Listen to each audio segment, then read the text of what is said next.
Assalamualaikum warahmatullahi wabarakatuh. Salam sejahtera bagi kita semua.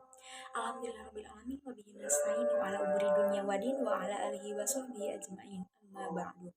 Yang terhormat Bapak Taufan Abiyuna selaku dosen pengampu mata kuliah PKN dan tidak lupa kepada rekan-rekan semua yang insya Allah berbahagia. Sebelumnya perkenalkan kami dari kelompok 3, saya Reginda selaku moderator dan ada teman-teman dari kelompok 3 yang akan berpresentasi. Di antaranya ada Iis, Najwa, Asep, Syafiq, Devi, Arif, dan juga Fadli. Negara Indonesia dengan keberagaman suku serta budayanya dari Sabang sampai Merauke sehingga membuat masyarakatnya yang heterogen. Maka dari itu, integrasi nasional sangatlah dibutuhkan bagi bangsa Indonesia agar terciptanya kesejahteraan. Oke, terlebih dahulu saya akan menjelaskan apa itu integrasi nasional. Apa sih yang dimaksud dengan integrasi nasional? Oke, integrasi berasal dari bahasa Inggris yaitu integrate yang artinya menyatukan. Sedangkan nasional berasal dari kata nation yang artinya bangsa. Adapun pengertian integrasi nasional menurut para ahli, yang pertama itu dari Saprudin Bahar. Beliau mengemukakan bahwa integrasi nasional merupakan proses menyatukan seluruh unsur bangsa dengan pemerintah serta wilayahnya. Yang kedua itu menurut Sudarjati Diwandono. Beliau mengemukakan bahwa integrasi nasional merupakan bagaimana kelestarian persatuan nasional dalam artian dapat didamaikan dengan hak menentukan nasib itu sendiri. Dan yang terakhir, menurut Dr. Najarudin Syamsuddin, beliau mengemukakan bahwa integrasi nasional merupakan proses menyatukan suatu bangsa melalui aspek-aspek tertentu, dimulai aspek ekonomi, politik, sosial, dan juga budaya. Oke, yang selanjutnya materi mengenai konsep integrasi nasional akan disampaikan oleh Saudari Is. Kepadanya dipersilahkan. Terima kasih kepada moderator yang telah memberikan waktunya kepada saya. Materi selanjutnya mengenai konsep integrasi nasional. Konsep integrasi nasional ini memiliki dua konsep. Yang pertama, konsep secara horizontal. Konsep integrasi nasional secara horizontal berupaya untuk menjabatani perbedaan antar kelompok dalam masyarakat sehingga masyarakat itu sendiri menyadari bahwa mereka merupakan bagian dari satu bangsa yang sama. Perbedaan-perbedaan tersebut meliputi perbedaan ras, perbedaan suku, perbedaan wilayah tempat tinggal, perbedaan agama, dan perbedaan lainnya. Yang kedua, konsep secara vertikal. Konsep integrasi nasional secara vertikal ini berupaya untuk menjabatani perbedaan-perbedaan antara pemerintah dengan rakyatnya untuk membangun pemerintahan yang nasional. Perbedaan-perbedaan tersebut meliputi perbedaan harapan, perbedaan persepsi, perbedaan keinginan, dan perbedaan lainnya. Sekian pemaparan materi dari saya kembalikan ke moderator. Yang selanjutnya yaitu materi mengenai faktor pendorong integrasi nasional akan disampaikan oleh Saudari Najwa. Kepadanya dipersilakan. Baik, terima kasih kepada moderator yang telah memberikan waktu kepada saya untuk menyampaikan materi tentang faktor pendorong integrasi nasional. Nah, ada beberapa faktor pendorong dalam integrasi nasional. Yang pertama, perasaan senasib dan seperjuangan. Maksud dari faktor ini bisa dirasakan pada saat sebelum mencapai kemerdekaan, rasa senasib dan seperjuangan muncul karena merasa sama-sama dijajah, senasib, dan sama-sama harus berjuang dalam mencapai kemerdekaan. Yang kedua, keinginan bersatu. Contohnya pada saat Sumpah Pemuda pada tanggal 28 Oktober 1928 yang semangat juang yang sama dengan cita-cita bangsa. Yang ketiga, cinta tanah air. Maksudnya mendorong untuk terbentuknya integrasi nasional, contohnya bertakwa dan berbuat baik kepada Tuhan. Yang keempat, adanya ideologi nasional. Ideologi Indonesia adalah Pancasila. Yang kelima, budaya gotong royong. Sebenarnya budaya gotong royong awalnya hanya kebiasaan masyarakat, tetapi diganti menjadi budaya kita. Yang keenam, memprediksi ancaman asing. Sekian materi yang saya sampaikan. Saya kembalikan ke moderator. Oke, materi dari Najwa mengenai faktor pendorong integrasi nasional telah selesai. Maka selanjutnya materi mengenai faktor penghambat integrasi nasional akan disampaikan oleh Saudara Asep. Kepadanya dipersilakan. Makasih kepada moderator yang sudah mempersilahkan saya untuk menjelaskan tentang faktor-faktor integrasi bangsa. Sebelum ke materinya, saya akan memperkenalkan diri. Perkenalkan, nama saya Asep Muhammad Syamsurijal dari agroteknologi. Oke, kita ke materi. Faktor-faktor penghambat integrasi nasional. Yang pertama, masyarakat Indonesia yang sangat beragam. Masyarakat Indonesia mencakup berbagai suku, agama, ras, dan golongan. Hal ini ditakutkan akan menghambat integrasi bangsa karena perbedaan yang tegas itu. Yang kedua,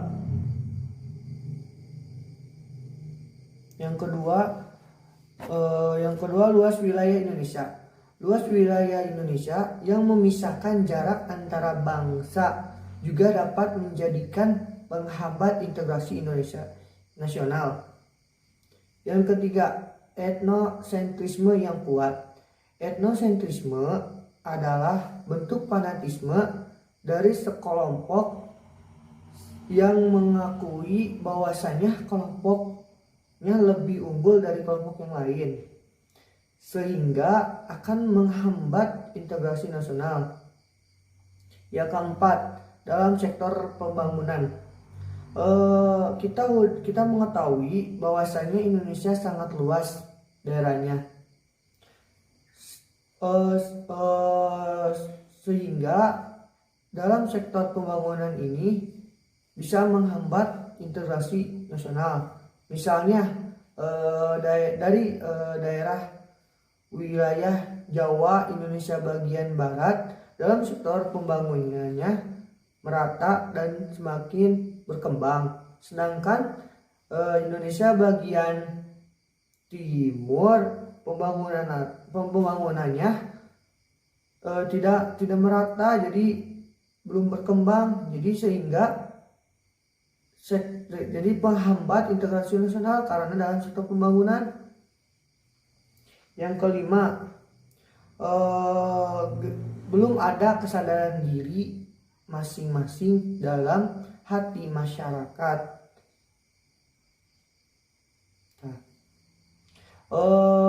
Di era globalisasi ini, peradaban perkembangan teknologi semakin meningkat, sehingga masyarakat harus membangun rasa kesadaran diri masing-masingnya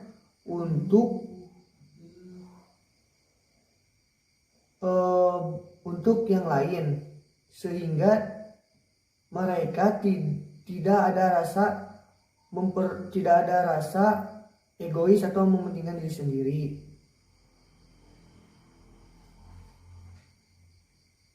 Kalau tidak melihat dari lingkungan sekitar dan situasi sekitarnya, akan menghambat interaksi nasional. Sekian dari faktor-faktor penghambat integrasi nasional. Sekian dari saya. Dikembalikan lagi ke moderator. Yang selanjutnya yaitu contoh dari integrasi nasional akan disampaikan oleh saudara Syafiq. Kepadanya dipersilakan. Perkenalkan, nama saya Syafiq Fadlur Rahman Ahmad. Di sini saya akan mempresentasikan contoh bentuk integrasi nasional. Contoh bentuk integrasi nasional yang pertama adalah gotong royong. Gotong royong merupakan salah satu atau istilah dari bekerja sama yang bekerja sama untuk mencapai satu tujuan yang sama. Yang kedua adalah saling menghargai dan menghormati. Contohnya adalah saling menghargai dan menghormati antar umat beragama. Yang ketiga adalah toleransi antar umat beragama. Contoh dari toleransi umat beragama yaitu tidak memaksakan orang lain untuk keluar dari agamanya. Yang keempat adalah Taman Mini Indonesia atau yang biasa disingkat dengan TMII.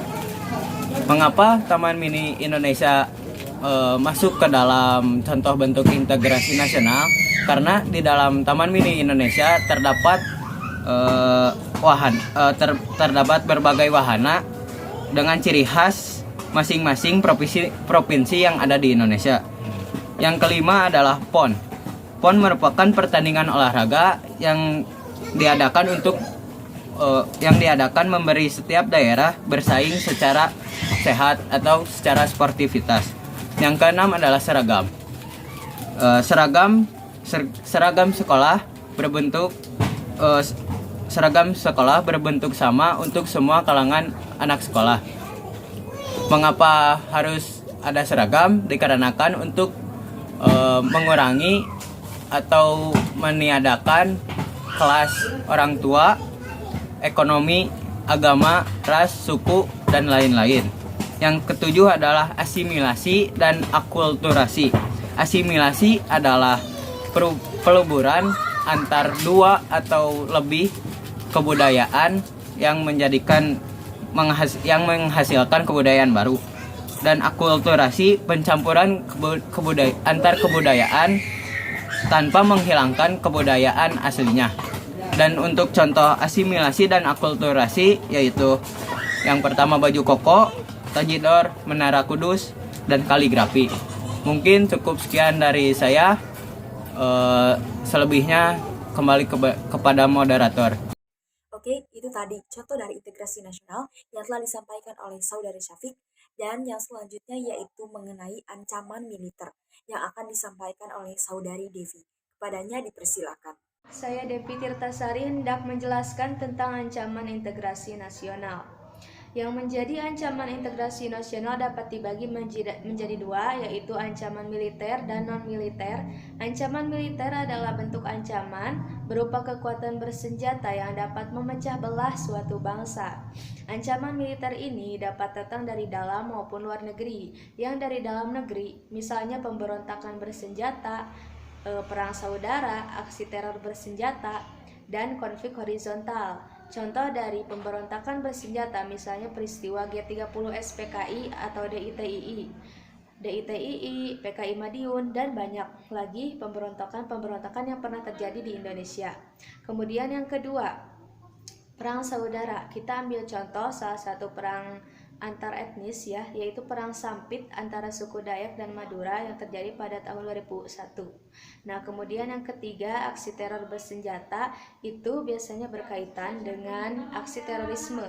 Kita ambil contoh peristiwa pengeboman terbesar di Indonesia yaitu bom Bali pada tahun 2002 dengan dalangnya Amrozi. Kemudian yang keempat adalah konflik horizontal. Ini adalah konflik yang terjadi di antara masyarakat. Misalnya perseteruan, perkelahian, konflik antar golongan, bahkan tawuran pelajar pun termasuk ke dalam konflik horizontal. Yang kedua ada ancaman militer dari luar negeri. Contohnya ada agresi militer, yaitu penyerangan suatu negara ke negara lain dengan kekuatan bersenjata. Di Indonesia contohnya ada peristiwa agresi militer Belanda II pada tahun 1945. Lalu yang kedua ada pelanggaran wilayah, yaitu masuknya pihak suatu negara ke batas negara lain dengan tanpa izin dan dengan maksud untuk mengambil sumber daya alam negara tersebut. Lalu yang ketiga ada spionase, yaitu kegiatan memata-matai suatu negara dengan tujuan untuk mengambil data atau dokumen rahasia negara tersebut. Lalu selanjutnya ada teror bersenjata. Ini juga biasanya berkaitan dengan aksi terorisme, di mana melibatkan kelompok teroris jejaring besar di jaring internasional, misalnya ISIS. Lalu yang terakhir ya ada sabotase. Sabotase adalah kegiatan perusakan secara terencana terhadap fasilitas atau objek vital suatu negara. Misalnya adalah jatuhnya pesawat Sukhoi milik Rusia yang diuji cobakan di Indonesia pada tahun 2012. Itu diduga disabotase oleh Amerika.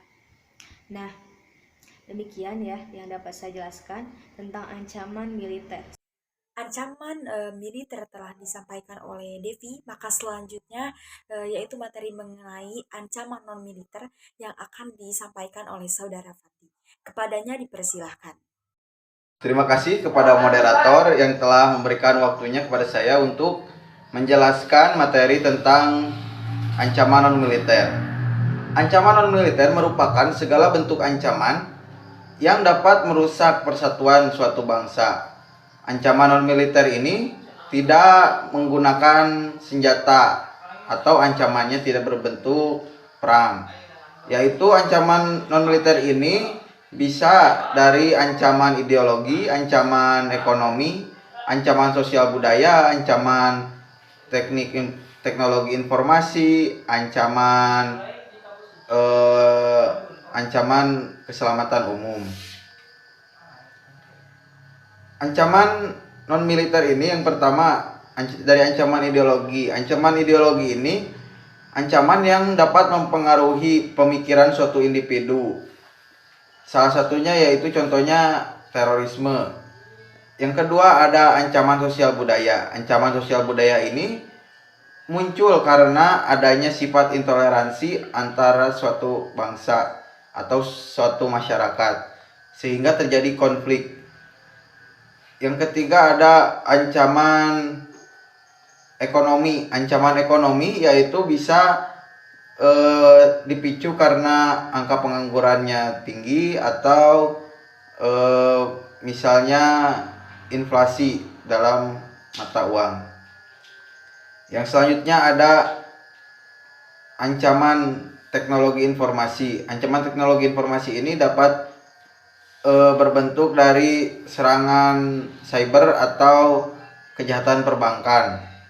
Ancaman teknologi ini bisa karena suatu negara tersebut masih menggunakan teknologi luar negeri. Yang selanjutnya ada ancaman keselamatan umum. Ancaman keselamatan umum yaitu segala bentuk ancaman yang dapat mengancam nyawa masyarakat. Yaitu misalnya dari transportasi umum yang masih melalaikan keselamatan dalam berkendara. Sekian dari saya, kembalikan kepada moderator. Oke, dan yang terakhir yaitu materi mengenai cara mengatasi ancaman integrasi nasional akan disampaikan oleh Saudara Arif. Kepadanya dipersilakan. Terima kasih pada moderator yang telah memberikan waktu pada saya. Di sini saya akan menjelaskan tentang cara mengatasi ancaman integrasi nasional. Di sini ada 3 poin. Yang pertama, menguasai ilmu pengetahuan dan teknologi secara bersamaan dengan penguatan ilmu iman dan takwa. 2. Meningkatkan rasa nasionalisme. 3. Penguatan dalam bidang budaya dan wawasan Nusantara. Poin yang pertama itu menjelaskan tentang menguasai ilmu pengetahuan dan teknologi diperkuat oleh iman dan takwa. Kenapa harus diperkuat dengan iman dan takwa? Takutnya ilmu pengetahuan yang kita pelajari dan teknologi yang kita buat atau kita pelajari takutnya disalahgunakan, bukan pada fungsinya, tapi digunakan pada yang tidak perlu, seperti kenegatifan. Kita ambil contoh seperti kalau nuklir. Nuklir kan di Indonesia itu dibuat untuk membuat listrik. Kalau di negara lain, nuklir itu dialihfungsikan menjadi suatu senjata yang mematikan, senjata yang bisa memusnahkan umat manusia. Yang kedua, meningkatkan rasa nasionalisme. Mungkin rekan-rekan sudah tahu apa itu cara meningkatkan rasa nasionalisme. Yang pertama, mengikuti upacara bendera. Yang kedua, menyanyikan lagu-lagu nasional. Dan yang ketiga, memperingati hari-hari kesaktian Pancasila, pemuda, dan lain-lainnya juga banyak. Dan ada juga kita mempelajari PKN. Itu juga perlu, karena di dalam PKN juga membahas banyak-banyak tentang norma dan lain-lain juga. Nah, yang ketiga ini tentang budaya dan wawasan Nusantara. Kenapa harus kita pelajari tentang budaya dan wawasan Nusantara? Takutnya generasi sekarang itu tidak mengetahui apa itu budaya-budaya setiap daerah dan wawasan Nusantara juga ya. Takutnya mereka tidak tahu, takutnya juga bisa diambil alih oleh negara lain. Karena itu kita harus mempelajari apa itu budaya tiap daerah Indonesia, itu kita harus tahu, dan juga wawasan kita harus bebas. Pentingnya integrasi nasional. Integrasi nasional penting untuk mewujudkan dalam kehidupan masyarakat Indonesia, dikarenakan Indonesia merupakan negara yang masih berkembang atau dapat dikatakan negara yang masih mencari jati diri. Selain itu, integrasi nasional sangat penting untuk diwujudkan karena integrasi nasional merupakan suatu cara yang dapat menyatukan berbagai macam-macam perbedaan yang ada di Indonesia. Terima kasih, saya kembalikan kepada moderator. Alhamdulillah, presentasi dari kelompok 3 mengenai integrasi nasional telah selesai disampaikan. Maka selanjutnya saya selaku moderator akan membacakan kesimpulan dari integrasi nasional. Jadi integrasi nasional merupakan suatu usaha atau proses menyatukan suatu bangsa sehingga terciptalah keserasian serta keselarasan dalam negara nasional tersebut. Seperti yang kita ketahui, negara Indonesia merupakan negara yang sangat besar, baik itu dari segi kebudayaan maupun kewilayahannya. Mungkin sekian dari kami kelompok 3. Mohon maaf apabila ada kesalahan. Wabillahi taufik wal hidayah. Wassalamualaikum warahmatullahi wabarakatuh.